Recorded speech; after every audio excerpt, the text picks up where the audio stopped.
Okay, I hope you all can see my screen now. Visible to all? Yes. Others? A quick note, please, so we can start afterwards. Okay, done.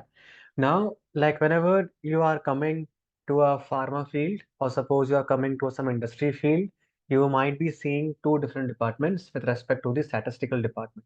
One will be your data analyst, one will be your biostatisticians. So like we are bringing a lot of people in the CDM department with some certifications, with some diplomas in the statistical part, or have some basic knowledge of the statistics thing. In many MNC companies, but I can't take name as such, but in many companies they will hire medical writers come statisticians as well. So you should be knowing a very basic, very simple principles of the statistical part. If you're applying for such position, automatically be prepared in that interview. One statistician will come for the interview part. And if he says, okay, like, okay, this person is fine to go for this position, then only you will be selected for the medical writer come statistician position. Because as a medical writer, you all have to be knowing very well about the statistics part as well. So starting with a very basic data collection and data cleaning. So what we should know, like data collection is a very important step because anything in between something is going wrong, automatically you will compromise the entire study. So data collection will be a very important crucial step in the research process. It will involve to gather information to answer your research questions. Research questions mean your hypothesis, whatever you are planning, or your endpoints, whatever you are planning. And to test your hypothesis and to evaluate the outcomes. Your outcome can be primary or the secondary outcomes as per your interest, whatever disease, whatever device, whatever drug you are handling with. Done? Now, if I ask you, like, what is the importance of data collection then? So why we actually need a data collection? So the first thing first, it will give us the accuracy and the integrity. Done? So whenever we are collecting the data, it should be accurate, correct? It should be reliable. Even though afterwards you will do some kind of fabrication, that is completely okay, but it's not ethically fine. But your data collection should be in a proper ethical way. Now, with the help of data collection, you people will some informed decision making. Uh,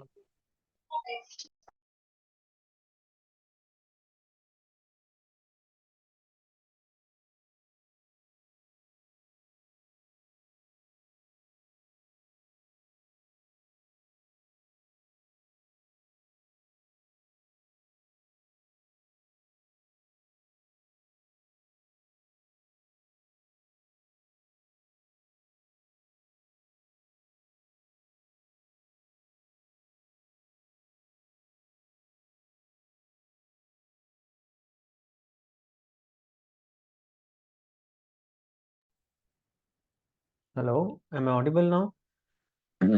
Okay, no issue, technical issues. Okay. Now, whenever we are collecting data in a proper way, so automatically this will help us to make some proper decision. Okay. Even if you're collecting a proper ethical way data, that data will help you to find some clinical outcome, to frame some clinical guidelines, to frame some upcoming guidelines also for research part and for some disease specific data also. The other part is what? To track the process. Then, whenever we are doing some data collection, suppose I'm giving you a sample of suppose 100, correct? Now you're doing some kind of data collection. Okay, you reach 50 now, you reach 60 now. So I can say, okay, 40 more, 30 more, 20 more, 10 more, my things are done. Done. So this is what the importance of data collection. This will help us to maintain the integrity of our research. This will help us to make our informed decision. It will help us to track our progress also. Now, if I talk about the type of data collection methods, so if I talk about in the umbrella term, remember we have two things. One will be your qualitative and the other will be your quantitative. None. So if I talk about the quantity, that means how much. If we go to some shop, we ask, okay, what is the quantity? That means how much. Some numbers will come up, okay?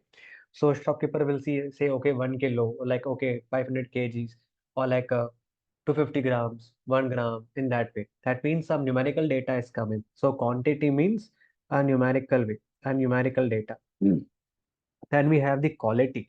So if I ask you, okay, in this class, what is the class quality? Okay, this is good, this is poor, this is very bad, this is very good.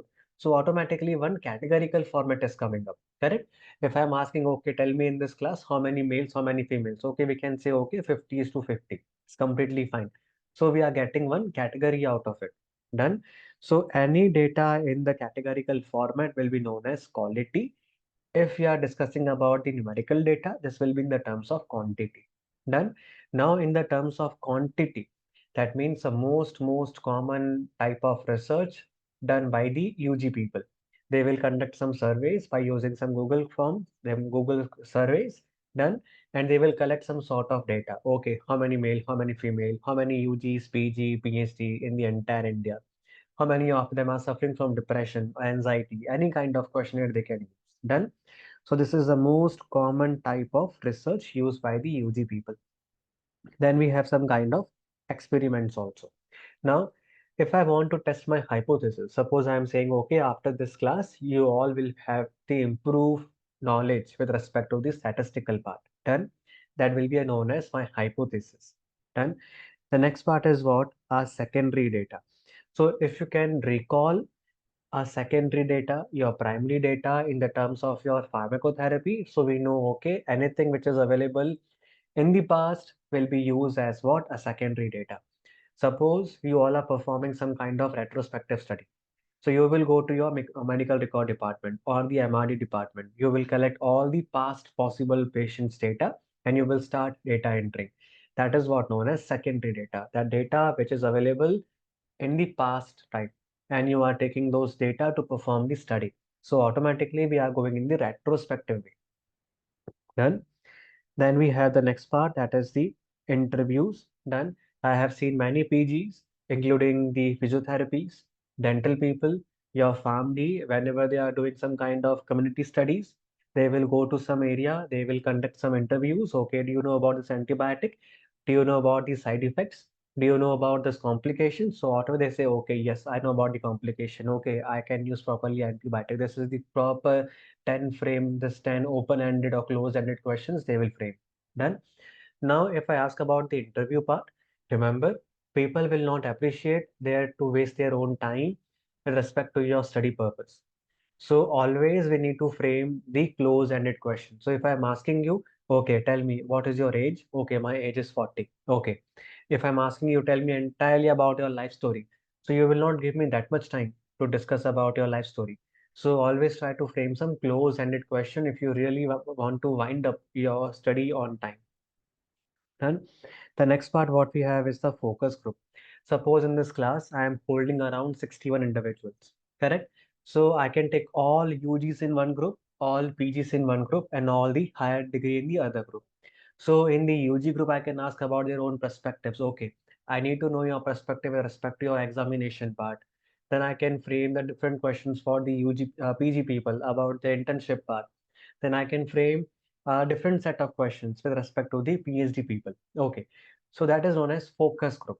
So if I want to focus on a very simple, very perspective way, okay, if I want to check only about the mental health for the UG people, I will do one focus group interview.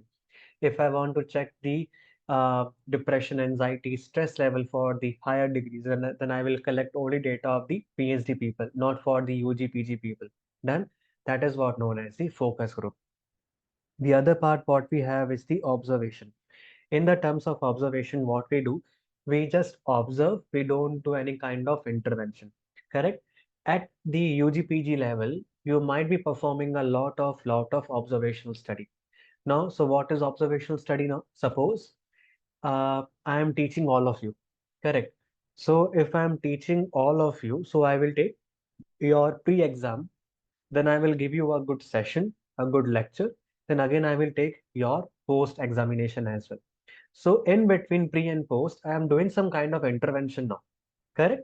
So if I am doing some kind of intervention, this will be known as the interventional study. Correct? Now, suppose in this class, let me take some random example.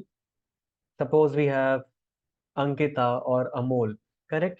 So they are just observing, okay, before class when exam happened, lecture happened, again after the class when again exam happened. So what the scores? So they will note these scores on their own. Okay, my friend scored 10 out of 10, 5 out of 10. Afterwards they scored this much, this much. But these two people are not involved in the intervention part like what I am doing currently. Correct? So this is known as the observational study.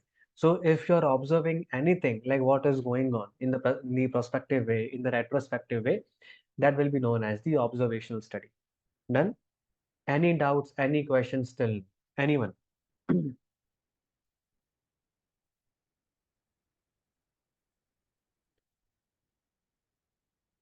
Anyone? Doubts, questions?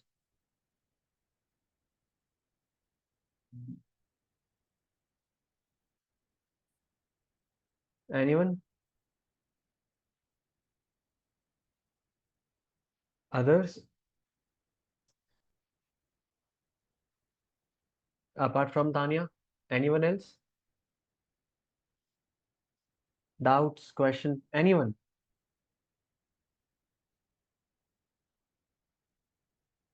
No? Perfect. Now let me do one simple exercise for all of you. Now we have this two Excels, for example. Suppose let me write this is your Excel 1 and this is your Excel 2. Done. Now in the first part, what we have is the name data that we can fill, that we can ignore as well. That is completely fine. The other part is what age in the categorical format. Done. The other part is what the gender part. Okay. Now suppose if I'm doing data collection, suppose I will come to your this class group. So what I will do, I will take, okay, one example. Okay, um, I'm taking suppose Amol. So okay, I will write male. Then we have suppose some lady. Suppose I'm writing F. Then I'm writing suppose small f e m a, and then I'm writing suppose one more part. Suppose all capital M A. Done. Okay. Now the problem with the first data is, now in this part age, what we have done, we have made the categorical data out of it. Done. So what I'm taking individuals of age up to 18, then up to 30, then up to 40, then more than 41. Done. Now the problem is, if I'm collecting data of the age in the categorical format or any continuous data in the categorical format during the data collection, this will lead to what? A potential data loss. This is what? A data loss. This is what? A potential data loss. Done. How come this is known as a potential data loss? For example, you have done some kind of study in which you are reporting, okay, suppose individuals of age 19 to 30, they have more severe depression. Done. Now, if I need to know, tell me how many of age 22 are suffering from severe depression. Now, this question cannot be answered by anybody because in the starting phase only we have taken a data in the categorical format. I'm including all number of patients in age of range 19 to 30 in a single group. I have no idea among this group how many of them are age 22, 25, 26, 28, 30, 20. No idea. So if somebody asks you, tell me, among this age group, how many of patients are having depression of age 22? Nobody can answer. If I'm asking you of age 19, again, nobody can answer.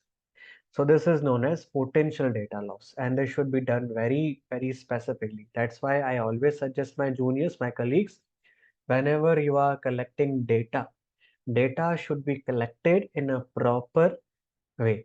If your data is in the continuous format, automatically collect data in the continuous format only.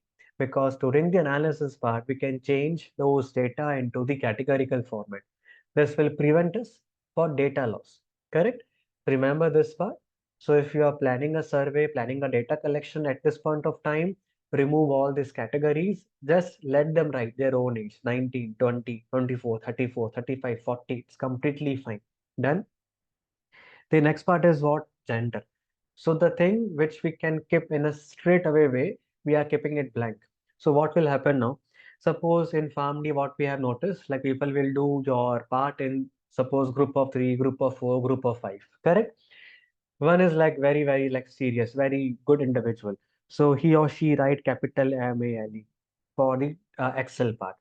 The other is like very lazy. So he or she writes small m. Correct? Suppose the other friend write FEMALE. Done. The fourth one writes suppose a wrong spelling. Suppose in this way. Done. Now the problem is, as per the data, we have two male, we have two female. Done. Simple part. So let me make it simple. So suppose we have two male, we have two female. So I can say, okay, out of four, we have two male, we have two female. That is what 50-50%. Done. Now the problem is whenever we are giving this data to any analysis software, this will take this data as four different variables. So what I will get? I will get, okay, there is one capital male, 25%. We have one small male, that is 25%. Then we have all small female, that is 25%.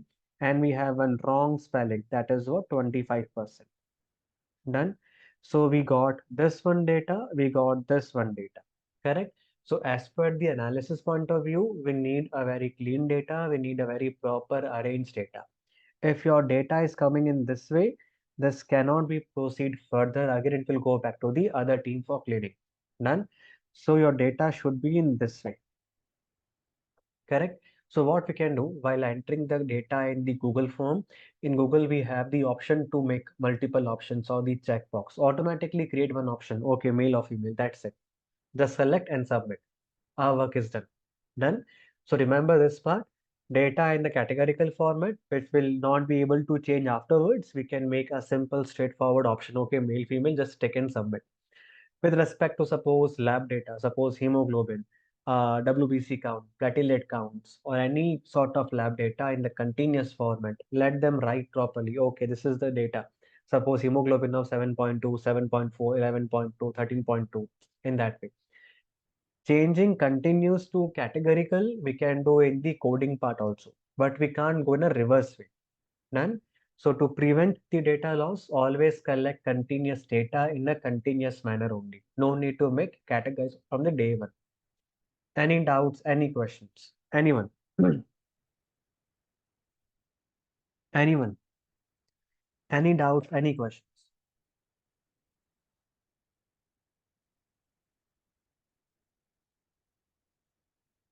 Anyone?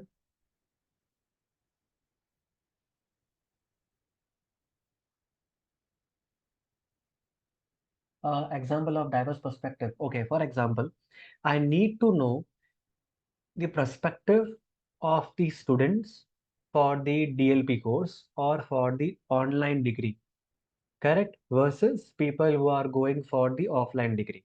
So what I can do, I can frame big questionnaire and I can send across the entire country to know their perspective. So automatically I will get to know their own perspective. So whenever we are targeting a very broad population, automatically we will have a very diverse perspective with respect to our topic. How collect different ages, same sim what? How collect different ages, same symptoms? I'm not getting you, Dr. Shukar.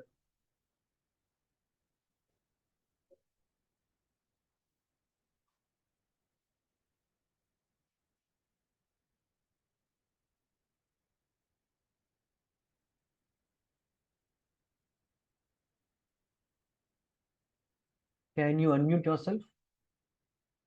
Data collector disease.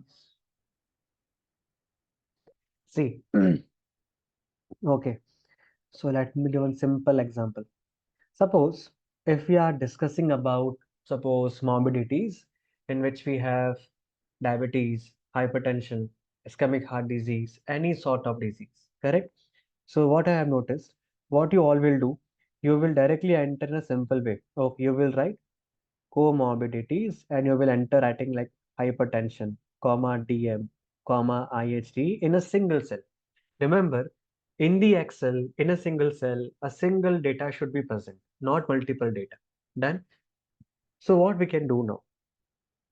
Suppose we are having some different disease. So I can take suppose diabetic mellitus, I can take hypertension, I can take suppose hypo or hyperthyroidism.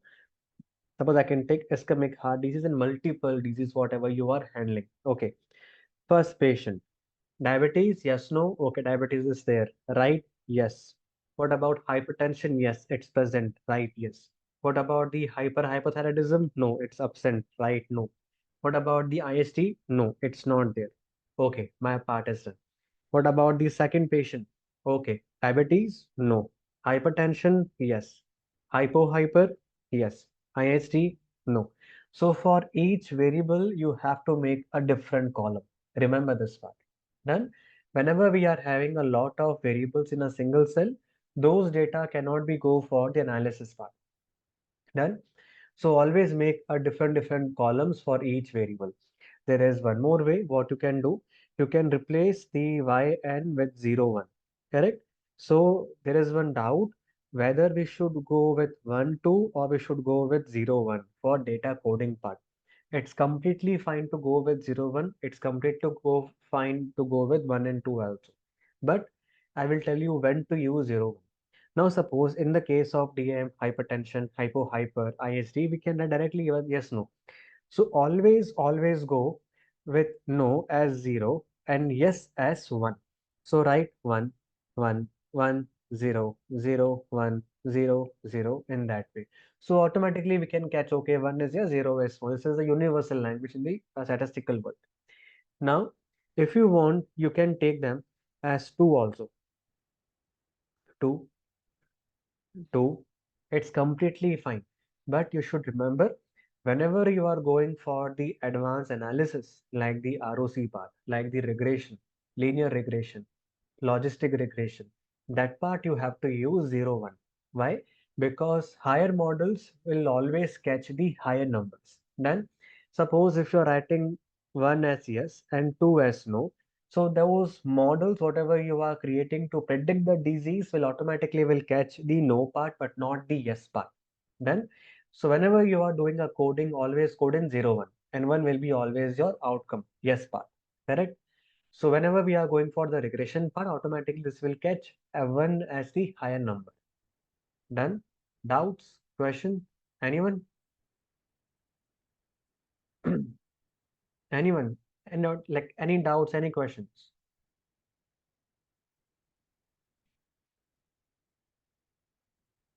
Anyone?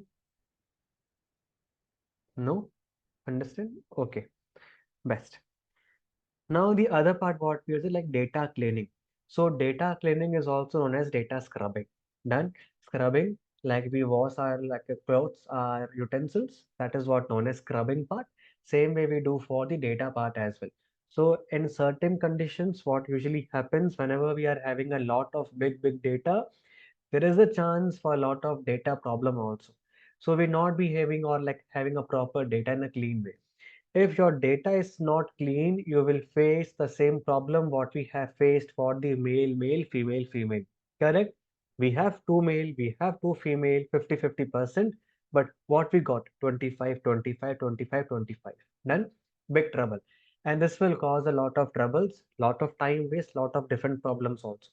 That is why after data collection, your next step will be data cleaning. Done. In pharma industries, we have people from CDM. They will collect data, they will frame the collection form, they will do data cleaning as well. Done. So afterwards, when data cleaning is performed, then only we should send our Excel to the statistical team for the analysis part. Done. So what is the importance of data cleaning now?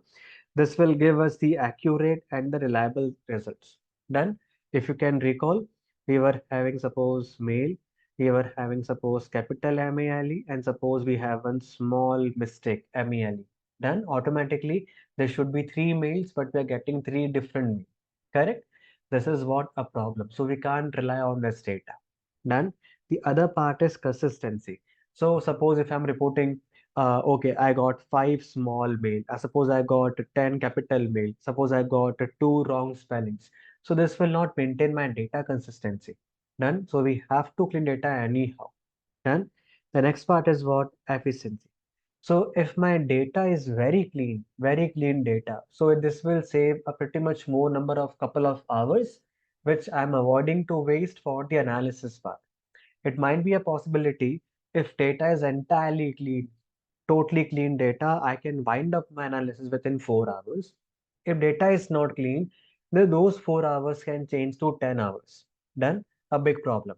That is why our data should be clean before going to the statistical department. If my data is clean, it will give me improved or clean insights. I will get to know accurate points, whatever we are getting, and I can make my decision better as per the data points. So let me do one simple exercise for you. So I need to know only in the terms of yes, no, that's it. What about the age? Any problem with the age column? Anyone? Yes or no? Any problem with the age column?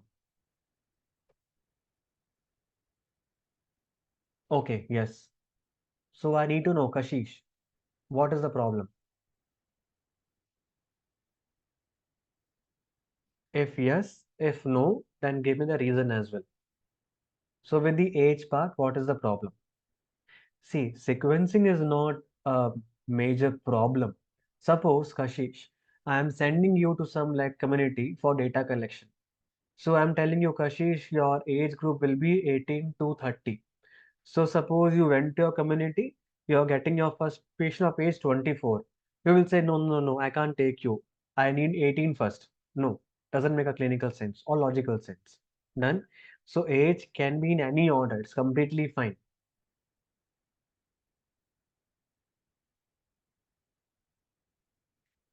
Done. So this is completely fine to go. What about the gender part? Any issue with gender part?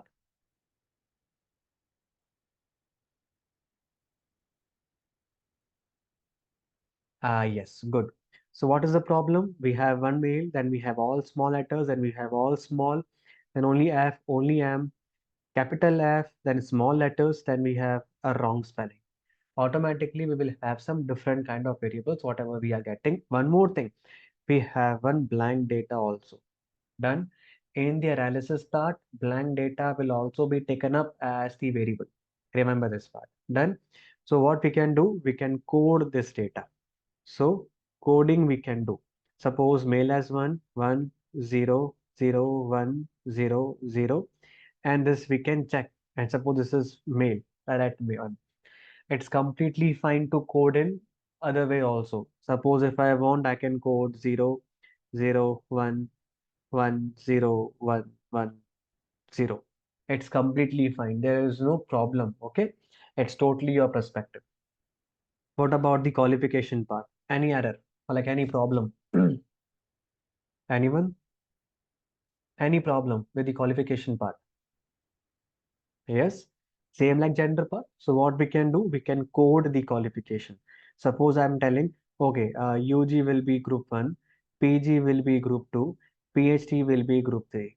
Correct? We might be having, suppose, schooling also. You can code them as 1, 2, 3, 4. Suppose you might be having illiterate also. You can code them 1, 2, 3, 4, 5. Done?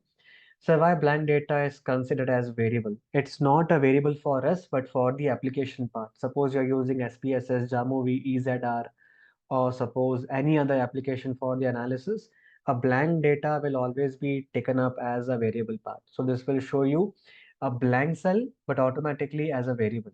So this will give you, okay, this variable, one blank, one one part is blank, and one you will get one percentage also. That is why we have to clean data. Otherwise, blank variable will also be taken up as the variable part.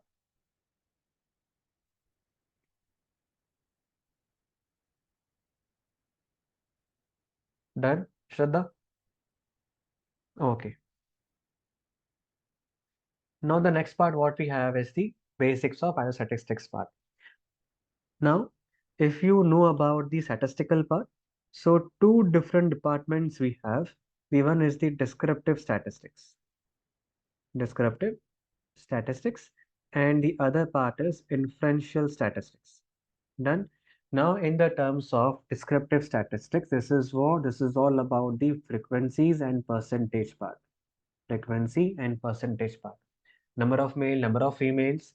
In India, we have this number of people of age 18, this many male, this many female, this many heart disease patient, this many that disease patients. This is all what? A descriptive statistics. Done. The next part, what we have is the inferential statistics. If you are holding a MSc degree in statistics or data science, you are eligible to perform the inferential statistics, in which what we are doing, we are performing the p-value analysis, in which we will get some kind of logical reasoning out of it. Okay, there is a relation, there is a prediction model, a t-test, ANOVA test, all this part. Done. Okay, so we have more than two variables in qualification, then we can't code at 0 or 1. So how will it process? It's completely fine, Tanya. Suppose you have UG, you have PG, you have suppose schooling, suppose you have illiterate, suppose you have PhD. It's completely fine to code in this way also. Completely fine. Done, Tanya?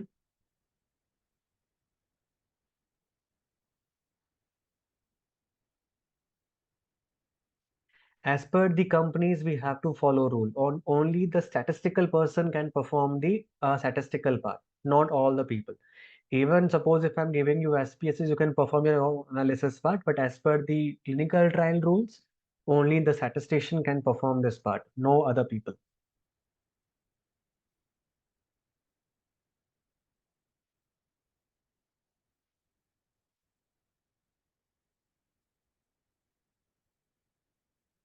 Done?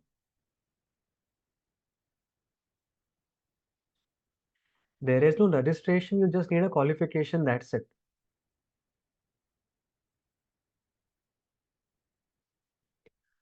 Done? Okay. The next part is what about the very basic introduction to the biostatistics part. Done? So whenever we are applying the statistical principles to the health sciences, this will automatically known as the biostatistics. Done in a simple logical way. Done. You are applying some kind of statistics to the health sciences. This will known as the biostatistics or the health statistics. Done. Now this will help us to design our studies, to interpret your data, to perform the data analysis also with respect to the health sciences background. Correct? Suppose you are doing MD, MBBS, dental, MDS, BDS, or suppose BPH, MPH, your MD, DM, MCH. So you will always consult some biostatisticians also. Correct? So they will help you to frame your study, your objective, your sample calculation, your analysis plan, your interpretation part, your data visualization part. So this is the complete part of the statistical department. Done. Now, if I come to the importance of the statistical part, now suppose if you can ignore this part if you want to ignore, suppose you are in your first year, correct? You are planning some study and you are completely confused what to do now, correct? So always consult your faculty once. If your faculty is okay, allowing you, so always consult a statistician also to framing your objective, to help you get your sample calculation, to help you get your data collection sheet also. Correct? So they will help you to frame your objectives much better than your faculties. They will help you to frame your sample calculation. They will help you to frame your method section. They will help you to frame your result section. They will help you to frame your interpretation as well with diagrams. Done? And afterwards, you can go with the publication part. So with the help of statistician, you can do multiple things with respect to your the study designing, sample calculation, your result part, your interpretation, your diagram part, your writing part as well for the result, but not the other things. Done? So let's take one simple example. We have the first table in which we are using the Mann-Whitney U-test. Mann-Whitney U-test, correct? Remember, whenever we are having data which is not equally distributed, we have to use what? A non-parametric test. Done. In the case of non-parametric test, we have what? A Mann-Whitney U-test. We have suppose Wilcoxon test. Done. And other test as well. In the case of suppose parametric part, we have what? Unpaired sample t-test. We have paired sample t-test. We have ANOVA. Correct? Other variables also, a very simple part, I think you all might be knowing. Correct? Now, this will give me a p-value, this will give me a t-value as well, or the statistical value. Many journals are asking for the statistical value also for the table reporting, but it's not that much mandatory. Then some local level, some PubMed level will ask you for all these things, but not the upper level journals. They will directly ask for you the statistical plan along with the p-value. That's it. Now, the next part, what we have, suppose this group 0101, correct? So, why companies are hiring medical writers come statistician? Because statisticians will give you the statistical analysis sheet, and that should be interpreted by the medical writers. So, you should be knowing what test we are applying, what tests we can use, what about data normality, what about numbers, percentage, what about the p-value, what about the ST, what about median part, way to use interquartile range, all those things, correct? That is why we are hiring medical writers come statisticians. Okay. Medical writers also need to check the analysis sheet, whatever they are sending us for the protocol, for the CSR, for the publication part. So any problem, so again, we can revert back to the statistical department in that way. So this is what my mean value. This is what my median value. This is what my ST value. Now, if I see the other group in which we have only one patient, so we got only one value, that is your mean. So if I'm holding only one patient, one data, this cannot be known as a value because mean is what average value, correct? So one patient cannot give you the average value. So how to prove this part? First of all, three will not come. If three is coming, automatically the SD value will not come. This is what NaN. That means zero. Nothing is coming up. So this data is not correct. So what we can do, we cannot report data in this format first of all. Now, the other part what we have is the chi-square table. Done. Chi-square, remember, whenever we are doing 2 by 2 analysis or suppose 2 by n analysis, we need a chi-square or chi-Fisher test, correct? In this part, we suppose we have group ISB, we have group ESPB, we have number of samples, and we have nausea, yes, no. Correct? This is what 2 by 2 table. Then again, what we have vomiting, yes, no, that is 2. And again, this 2. Again, 2 by 2 table. Itching, yes, no, that is 2. Again, 2 by 2 table. Correct? And this is what all the P numbers, whatever we are getting. Just the study group name. That's it. Nothing much. This will change as per your study also. Suppose you are using a beta blocker. Suppose you're using some calcium channel blocker. So this is your group A. This is your group B. It's completely fine. You can change.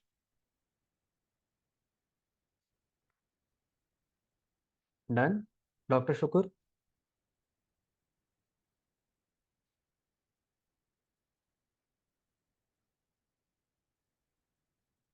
Done? Okay. The next part, what we have, this is known as scatter plot. Done? So what is scatter plot now? Suppose, let me take one simple example. One individual came to your OPD having high fever. You sent the sample for CBC. It showed elevated WBC count. Okay. So suppose you are performing a bacterial load, correct? So I can say if bacterial load is increasing, WBC count will also increase, correct? This is what known as positive correlation. In the terms of positive correlation, your graph will always go from below to in the upper direction. Done? Simple analysis part. Now suppose your patient is having a viral load increase, automatically WBC count will start to decrease. This is what known as negative correlation. In that part, your graph will come from up to the lower direction. Done? Done? Any doubts, any questions with respect to the correlation part? Anyone?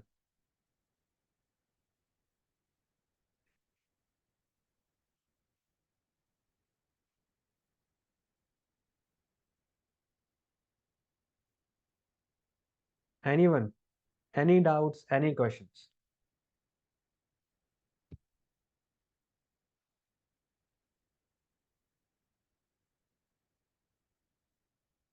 Anyone?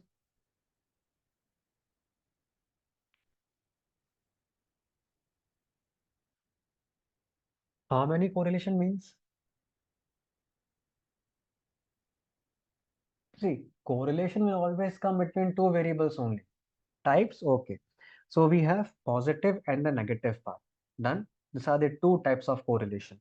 If I talk about the analysis part, then we have Spearman and we have Pearson correlation. If data is stable, apply Pearson. If not, then apply Spearman. Done.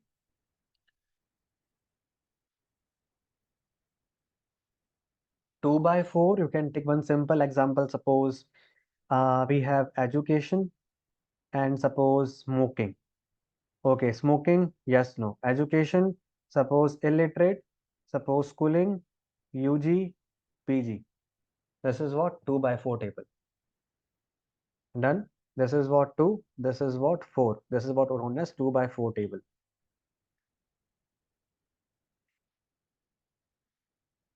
Done.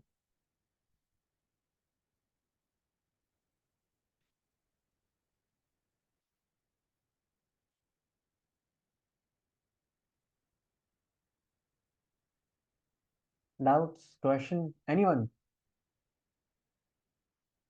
Done. Okay. The next table what we have is the line graph. Remember, whenever we are having data in the numerical format, we have to use a line graph. Done. We can't use bar graph or the pie chart. So always go with the line graph. Okay. Now the key concepts, whatever we have learned till now, we have two type of data. The one data will be what known as quantitative, in which we have some kind of quantity, numerical data. Then we have qualitative. Quality means, okay, how's the class quality? Good, poor, very good, very bad, in that way. Do you want mangoes? Yes, no. That is what known as quality. Okay, so if you go to some shop, okay, so what is the quality for this part? Is it good or bad? Good. Okay, so I want to buy 5 kilos. This is what changed to quantity. Done. And simple terms. Now let me take one more example for all of you as an exercise.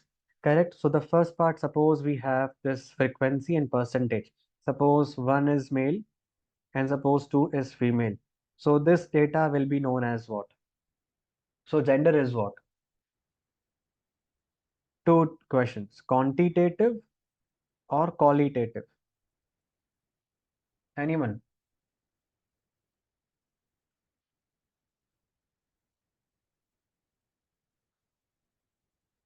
Gender is what? A quantity or a quality?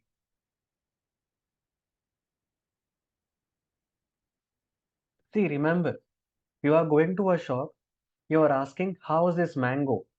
Correct? Your question is like very straightforward. Okay, is it good or bad?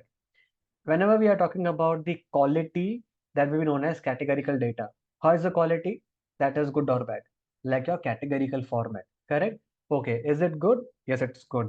Okay, please pack 5 kgs mango for me. So automatically we are putting some numerical data into it. That is your quality. Then you are buying 5 kilos of mango. That is your quality, so your quantity. But you are buying a good amount of, like good mango. That is what your quality. Remember this part. Whenever we have numerical data, this will change to quantity. Done? Doubts? Questions?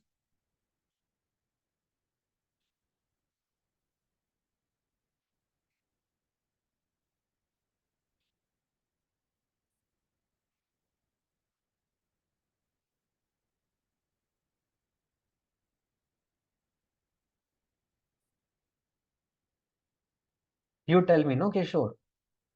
Gender is what?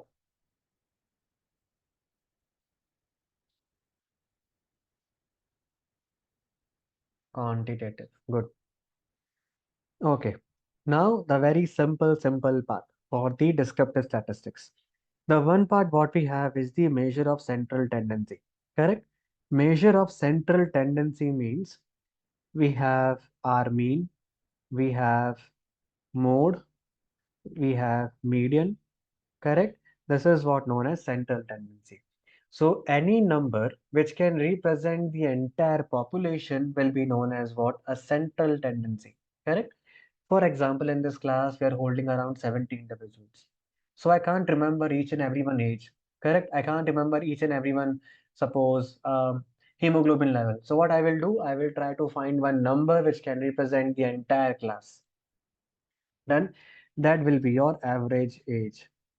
So if I talk about the average number, this will be known as your mean. So mean is what? Your average value, which will represent the central value for the entire population. Done. What about the median part? Median, any number which can divide data into two equal parts.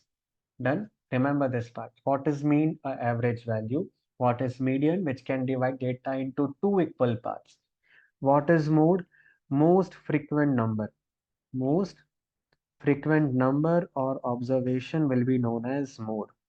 Done. Simple, simple part. I'm not going that much deep with the formulas, with the calculation part. So suppose if you are coming for the statistical class, that will be a very deep class for all these things. A lot of formulas, lot of calculations, lot of manual calculation, lot of applications as well. Done. The next part what we have is the measure of dispersion. Remember, dispersion will tell you the data around the central values. Suppose in your exam, you might be having some class topper. So in the exam part, what you will do, you will go and talk to the class topper, correct? To grab some extra knowledge, whatever he or she is holding. So your class will be known as by, okay, that in that class we have that topper, correct? That topper is what? A central tendency which can represent the entire class. Then we have some dispersion. Dispersion means people which rely nearby to the toppers, correct? For learning purpose, for their notes, for all the things. That is known as dispersion. In the numerical format also, we have the same format.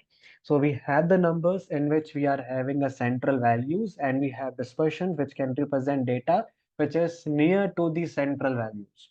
That is what known as dispersion. The most commonly used term is what? A standard deviation. Then we have interquartile range. Then we have range also. Then we have your mean deviation also. Correct? So ST is what? Your standard deviation. You might be knowing we are writing suppose 40 plus minus 10. That is what your standard value. So this indicate what?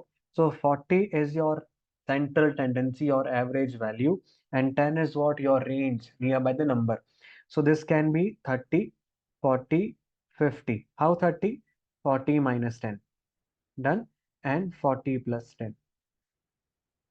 Then we have interquartile range. So if you can remember your simple statistical days in your second year masters. So we draw such graphs, a bell-shaped graph, correct? This was give us four different areas. This is what known as your 50, 50, 75, 25, 0, and 100. So interquartile always divide data into four equal parts. So this is one, this is 2, this is 3, this is 4. So whenever you are seeing a data, a formula for the interquartile, you might be appreciating a presence of number 4 in the denominator. So this is a principle, 1, 2, 3, 4. Done. So if you know this part, so we have data in the interquartile range. So this contain 50, 25 and 75. Done. So how to find interquartile range now? Just Q3 minus Q1 will give you Q2. So Q3 is what? 75. Q1 is what? Your 25. So 75 minus 25 will be what? Your 50. So 50 is what? Your median. Done. Simple part. Simple. Now my one question to all of you. In the paper publication, we are noticing a use of mean plus minus SD. Correct? But we are not appreciating the presence of mean plus minus mean deviation. Why? Anyone? Okay, so how many of you are from the statistical background? Anyone? Like BSc, MSc in statistics? Or like some diploma in statistics, being a family or anybody? Like anyone with the certification in the analysis part, SPSS, JAMO, VR, anyone?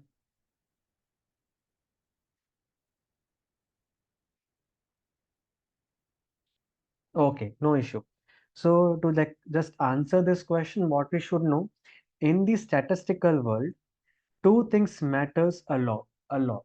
That is what your magnitude and the direction. Two things matter a lot.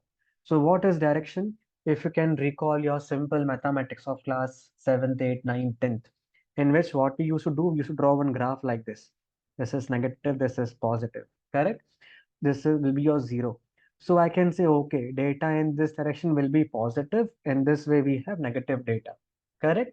So this is known as direction. So what is the other term? Magnitude. That means a number is how much close to your average value, that will be known as the magnitude, correct? Now the problem is, whenever we are solving data with respect to standard deviation, by some logical way, by using the square root, by using the under root, we are changing negative sign to a positive sign. Done. We are maintaining, we are preserving the direction. In the terms of mean deviation, whenever we are solving the question for mean deviations, automatically, without any logical reasoning, without any logical step, we are changing negative to the positive directly. Correct? So whenever without any logical reason, we are changing negative to a positive, we are losing what? Our direction. So in the terms of standard deviation, we have both the things. We have direction, we have magnitude. In the terms of magnitude, sorry, in the terms of mean deviation, we have magnitude but not direction. That is why standard deviation is more powerful compared to mean deviation. Done? Doubts? Questions? Anyone?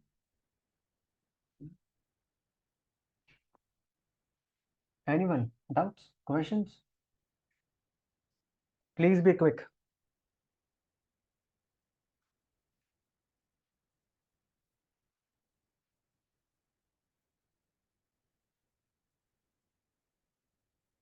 Anyone? Any doubts? Any questions?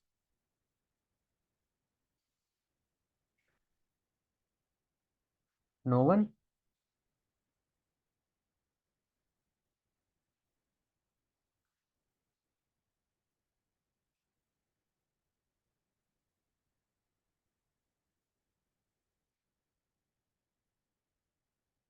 Not even research. In any place, we don't use MD.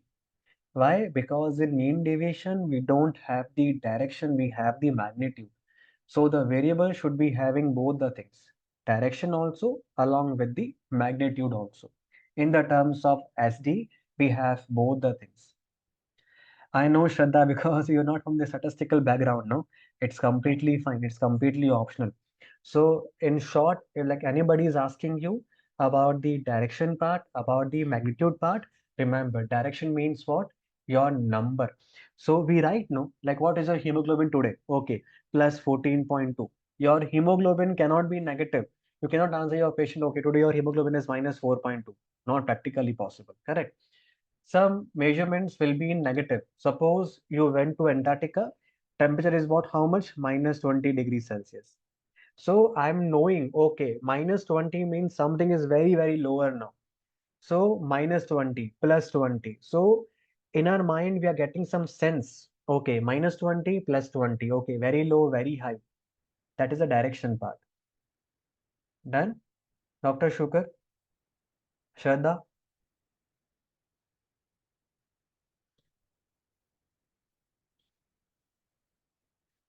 Okay, good. The next part, what we had like data distribution, correct? In data distribution, you might be knowing about the kurtosis and the skewness.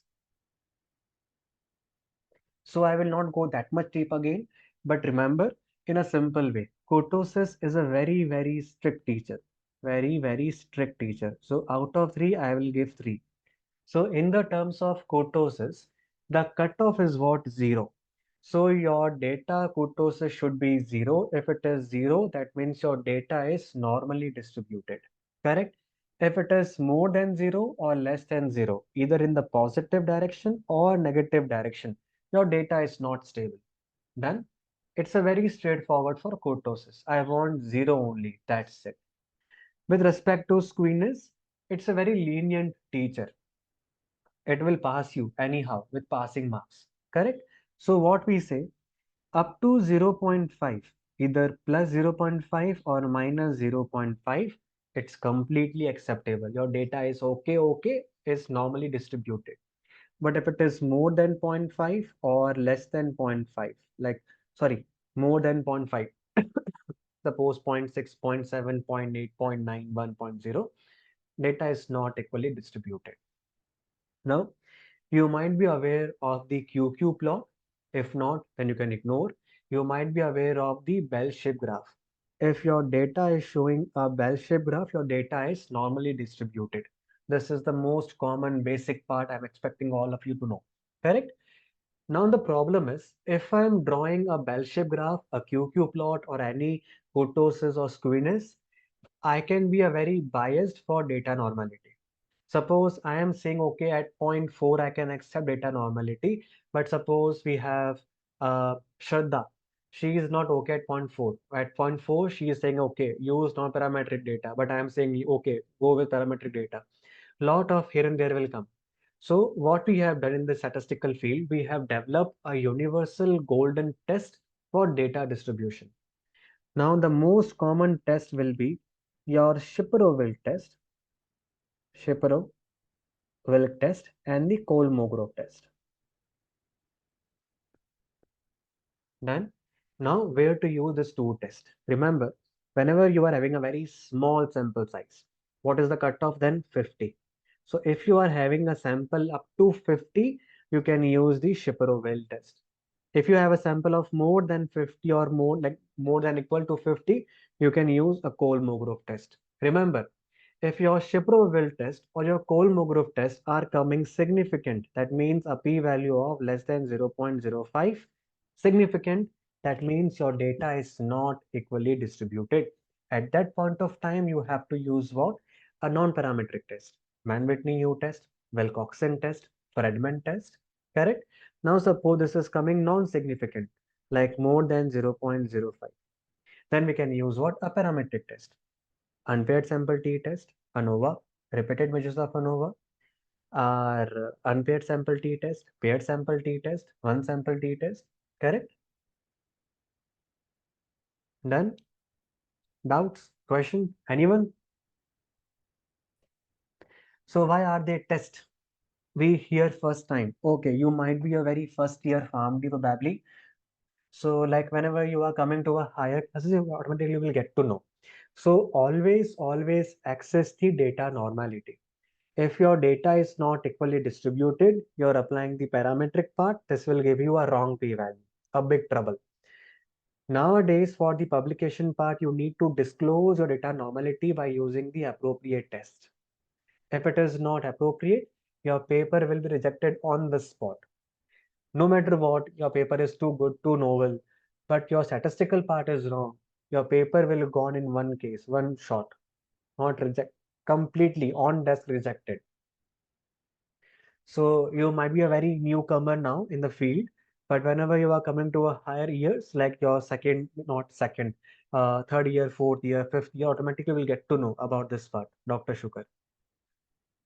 Suppose if you are M-Pharm, I think in the second year, third semester, you will have this class, biostatistics part.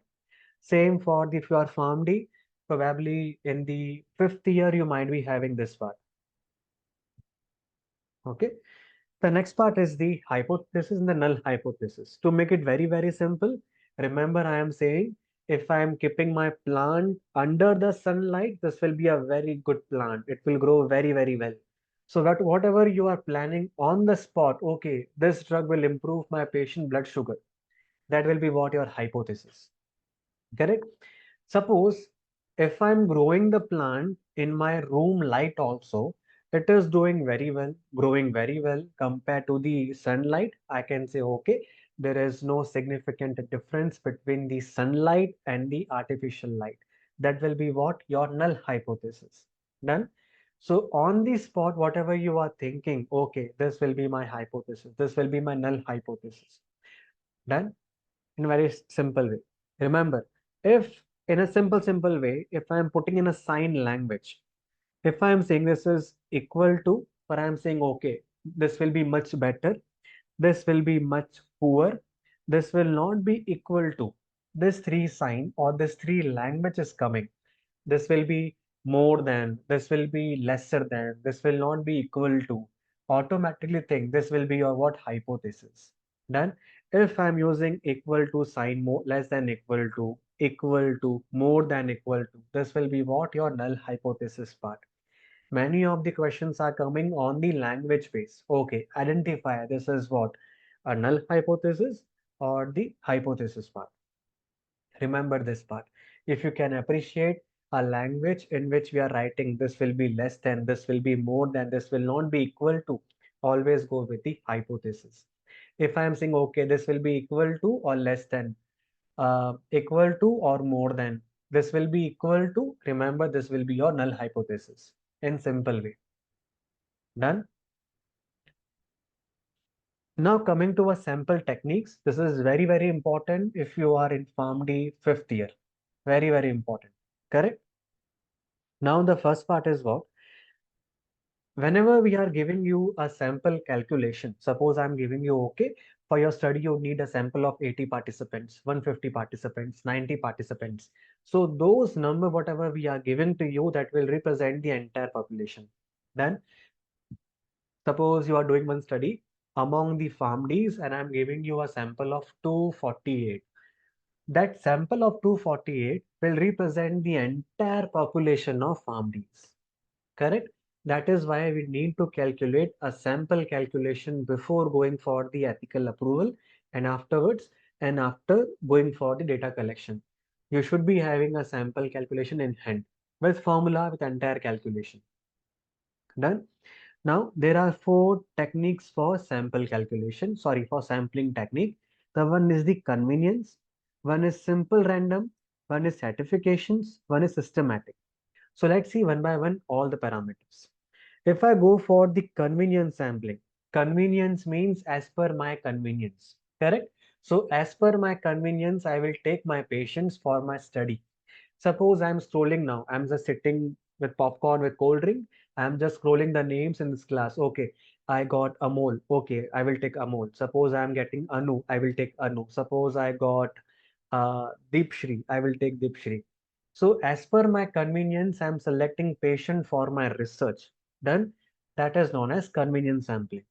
The most common technique for the retrospective studies, because I'm not sure how many patients I might be getting with the proper data. We always go with the convenience sampling for retrospective studies. So as per my convenience, I will select my patients. Correct? The next is what? A simple random sampling. Done. So this I will choose randomly. Correct? I will give equal chance to all of you. So what I am doing now, suppose in this class I am drawing one check and one name is coming up. That is what known as simple random sampling. So randomly I am choosing individual in this class.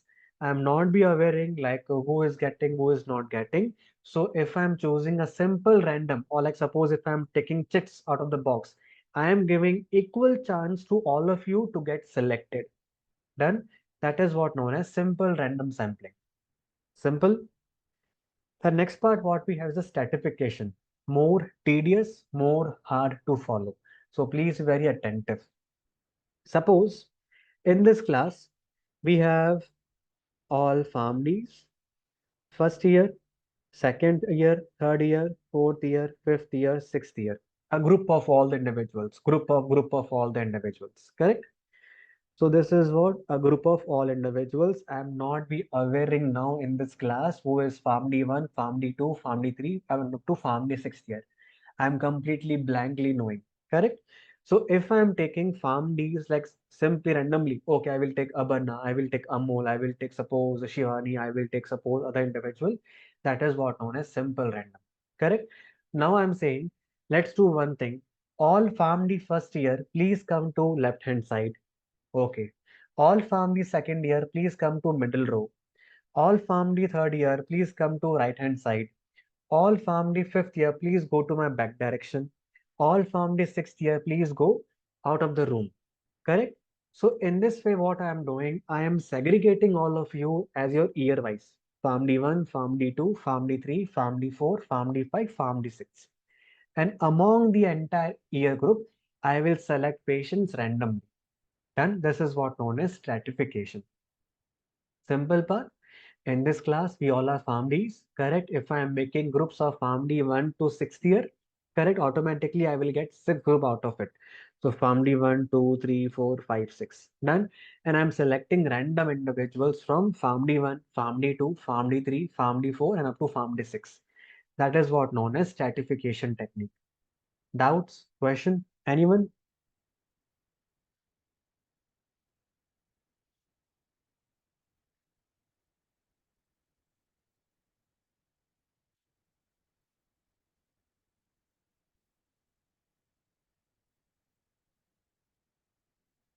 Anyone?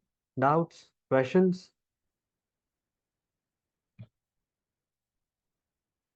Of course, before this study start, you have to do all these things. This will be a part of your protocol, Dr. Shukar. Your sample calculation, your sampling technique, this will be a part of your protocol. Done?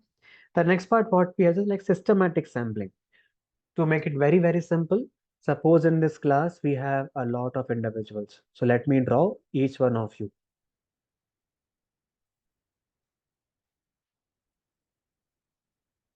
Okay, this is my entire class, correct?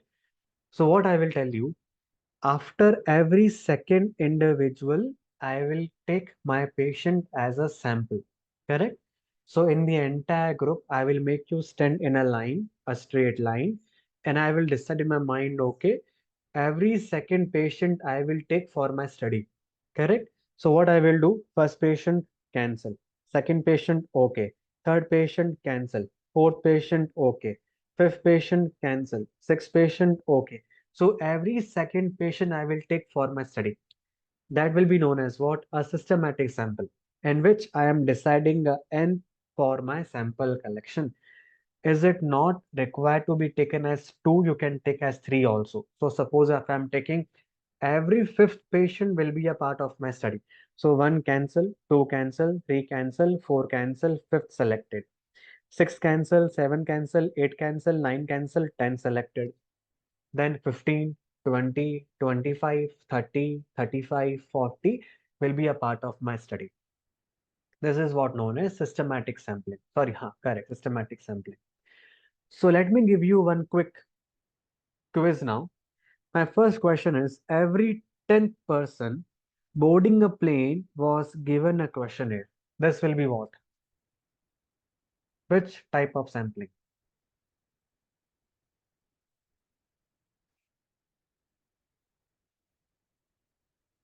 Systematic. Very good. Second question, all the names of the parent were placed in a basket, then 20 were selected to join the activity. This will be what? Simple random. Good, Milan. Third question, the first 20 people who passed by were chosen to review the taste of a chocolate bar.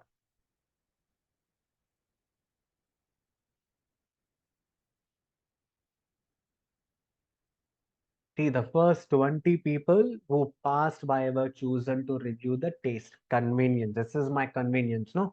Milan. So as per my thing I'm doing, I can wait for multiple people also. But I need to wind up very soon. So I'm taking the first 20 people, that's it. Okay, good. Now let's do one quick sample size calculation part. This is only for learning purpose. If you are not practice, not having a proper qualification, do not perform this activity on your own. Consult a statistician for your protocol part. Done? Now, again, remember, sample calculation we required to represent the entire population. Correct? If I am taking a sample of 250, so 250 PharmD as my sample will represent the entire population. Done? That is what known as sample calculation. Now, in the sample calculation, we have multiple parameters. One will be your effect size. Remember, if I say about the effect size, so effect size is directly proportional, sorry, inversely proportional to your sample size. So higher the effect size, lower will be the sample size.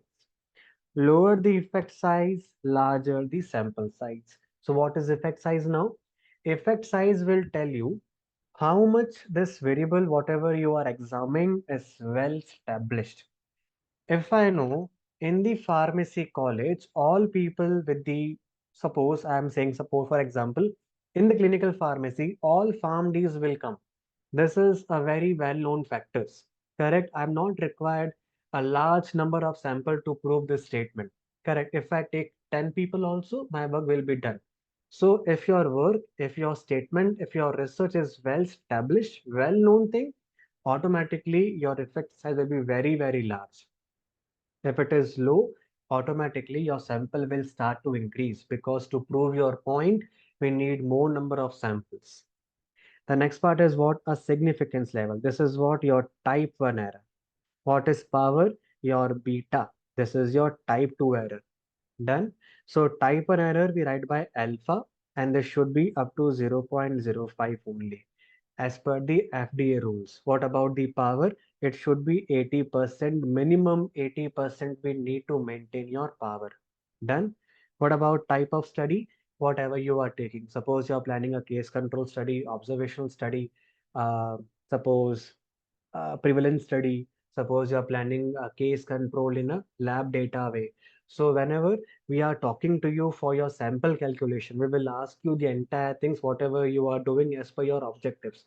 Remember, a single change in your statement can change your sample calculation formula and your sample calculation also. So whenever you are consulting a statistician, always go with a proper plan. Done. So I will not give you a brief, like a very deep uh, points for effect size, significance level, power type of study, but I will go show you some brief formulas what we usually use for the calculation. There is one application that is G power. This is known as G power, but we have to use this thing a very long time back. It's very used to use application, but we have stopped now. We don't use G power now because G power will give you a random number which might not match with the manual calculation. As per the principles now, we have to do a proper formula and a proper manual calculation and to give a sample. Correct? No ethical committees, no regulatory bodies are accepting G power or anything. SAS or manual calculation is good to go, but not G power or SPSS. No, nothing. So G power is like free to use. First of all, you can download and you can use, but you should be having a proper statistical knowledge of using the test and the application part. So if I take this example, so in this test family, we have ANOVA, we have suppose F test, we have chi-square, we have T test. Among the test family, we have statistical test also. So if I select this part, see multiple options are coming. One group, two group, different between the intercepts. Two group slopes are different. Fixed models, we have two different independent groups, matched pairs, two pairs, one sample, match pairs, one sample case, two groups, generic t-test. So if you are knowing all the variables, then only you please touch G power, otherwise no need to touch the G power as such. Now in this G power, we have tail. Two options will come, one tail and two tail. Correct? This is what known as direction. Correct. For example, if I'm saying in this class, after this class, all individuals will pass for sure. All will top the exam. So in my question, if I'm holding the answer, this will be known as one tail. I am saying, for example, Milan will top the exam after this class. That is what known as one tail answer. So if I'm saying if Milan will pass the exam after this class, this is what known as my question is holding the answer. If my question is holding the answer, that is one tail. If I'm saying, okay, let's see after this class what happens to Milan, pass or fail, I'm not sure. Anything can happen now. That is known as two tail. Correct? In my question, in my statement, there is no answer. I'm hoping for the positive answer or negative answer. That is what known as two tail and one tail. Effect size, just now what we have sent. Alpha, again type an error. We are keeping 0.05 and the power that is 1 minus beta. Correct? This will be 0.84. So we can change this to 0.80. Correct? So once all things are done, this will give you a sample here. And that sample we have to follow anyhow. So let me give you one quick. So these are some formulas what we use. This is the Cochrane formula. This is the one sample formula with respect to your continuous value. Correct. Then we have this two proportion formula. Then we have this again two means, and multiple things will come, multiples, but I will not touch this much deep for you, but I will give you one simple example. Suppose I am planning a study. I want to know post-operative pain after cardiothoracic surgery. Done. I need to know what will be a vast questionnaire among the post-operative patients in which they were having the pre-operative anxiety. This is what we are searching here. Evaluation of the post-operative pain after CVT surgery in patients with and without significant pre-operative anxiety. So I need to calculate sample size for me from the help of pre-operative anxiety. Done. So what I will do, I will read the result part. So I can say, okay, pre-operative anxiety was recorded in 63.9% of 122 patients in the study. So what is the prevalence of my pre-operative anxiety? That is 63.9%. This is my answer. Done. So what is my prevalence? 63.9%. Done. So with the help of 63.9, I can calculate my sample size. So how to do? So let me give you a simple, quick calculation. So for the one proportion, the formula what we use is the Cochrane formula. So formula goes like n is equal to z alpha by 2 square into p into 1 minus p upon d square. In some papers we have e square also. So if you want, you can write e square also. Done. Now this z alpha by 2 is what? 1.96. This is the fixed value 1.96, but at 95% confidence interval. This can change to 1.64 if you are taking 90% CI. Correct? But what we usually do, we always take 1.96 as per the standards. We don't go for 1.64. What about the P part? This is your prevalence or proportion what we got just now. That is 63.9%. Correct? 63.9%, or I can change to 0.639. So what I have done, I have just removed the percentage sign by upon 100. Simple mathematics. Then we have E. E is what? Margin of error. How much error I can expect in my study? Correct? 5%, 10%, 20%, 30%.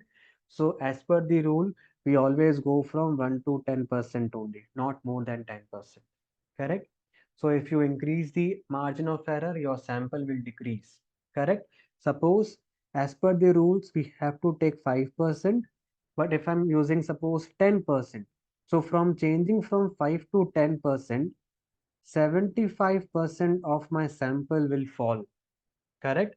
For example, at 5%, you are having a sample of suppose 300. At 10, this will change to 60. Simple example. Done. So let's do one quick calculation with this data. So Z alpha by 2 square, this will be what? 1.96 square into my P is what? 0.693 into 1 minus 0.639 upon. Suppose I am taking 5% as per the standard rule. So 5% means what? 0.05. Simple mathematics. 5% upon 100 will be what? 0.05. So I'm taking 0.05 ka square. Done. 1.96 square. Please give me your answers. I can't do calculation. Let me take my calculator. 1.96 into 1.96. How much? 3.84 into 0.639. Now 1 minus 0.639. How much? Into 0.361 upon 0.05 whole square. So 0.05, wait, 0.05 into 0.05 will be how much? 0.0025. Correct? I hope you all can follow me. Yes or no? Simple math we are using, okay? Simple mathematics. Doubts? Okay. Now let's solve it. 3.84 into 0.639 into 0.361. How much we are getting? 0.885 upon 0.0025. Done. This is what we are getting. So 0.885, sorry, 0.885 upon 0.025. I got a sample of 354. Done. Now suppose if I'm taking 5 as 10%, 10%. So what will be 0.10? I will replace this with 0.10 square. So 0.10 into 0.10 will be 0.01. So 0.885 upon 0.01 will be how much? My sample changed to 88.5 or round off to 89. See, correct? At 5%, 354 patients. At 10%, how much? 89 patients. So I will tell you, okay, this will be your sample now. So you need to get this number of patients for your study part. Now there is one more thing what we can do to increase your 10%. Correct? You are saying, okay, no, sir, like I'm happy with 89, but I need more number. I'm not, this is like less, but I need more number in 90, sir. Please help. So what I can do, I can give you a 10% dropout rate. So what is 10% dropout rate now? Suppose you're doing a prospective study. Suppose you came to me for data collection. I said, no, I'm not, will be a part of your study. No, you can take somebody else. This is what known as potential dropout. Suppose today I came to your OPD, but I ignored your presence. That is what a potential data loss. Suppose you're doing some kind of follow-up. Your patient is not coming up after two follow-up. That is what a potential data loss. You are doing data collection from your medical record department. Some data are losing. Some data is completely lost. You can't take those patients. That is what a dropout rate. Correct? So as per the principles, we can take 10% dropout rate. Okay. So the formula will be your initial sample size upon 1 minus 10%. So what I will do? Your initial sample size upon 1 minus 0.10. So what is my sample? 89. So 89 upon 0.9. So what it will get? 89 upon 0.9 will be around 98.8, which we can wind up to 99. So this will be your sample. Done. So this is how you can change your sample. You can play with your number part. Remember one more principle for sample calculation in the normal mathematics. 44.1 we can wind up to 44. 44.6 we can wind up to 45. In the terms of sample calculation, even though if you are having 44.1, we have to take 42. Sorry, 45. Correct? The simple principle. So any doubts, any questions now? Anyone? Doubts, question, anyone?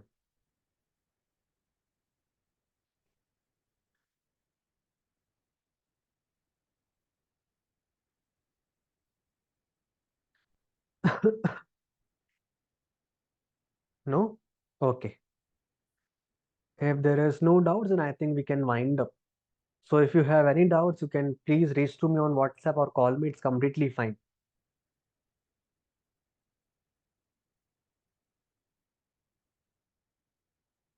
How these formulas? What formulas? Thank you, Shraddha. I have one stratification sample. Sir, I have one stratification example. Ah, yes, please tell no.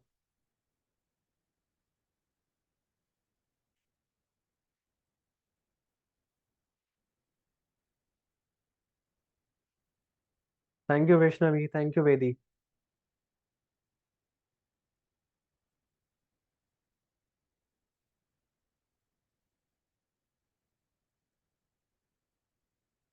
Stratification, okay. I think I have drawn.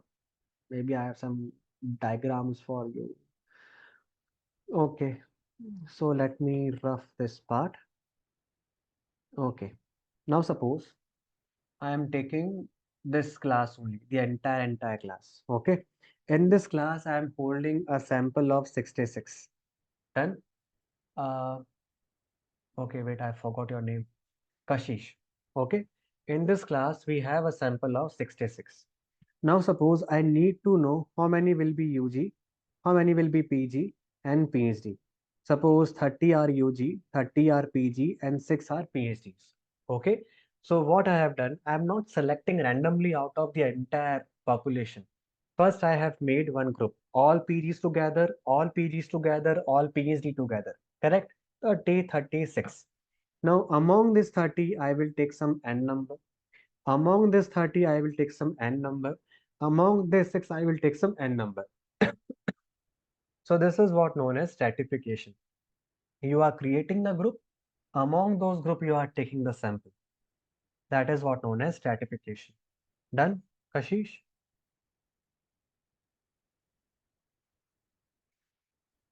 Okay, done. Others? Doubt? Questions? Anyone?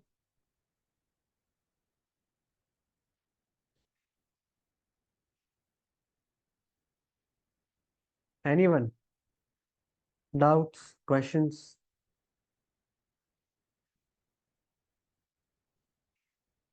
Anyone?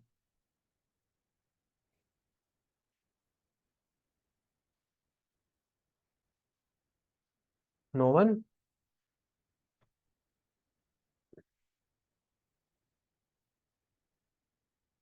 Thank you so much, everyone. Then I think we can wind up now. There is no more questions for me.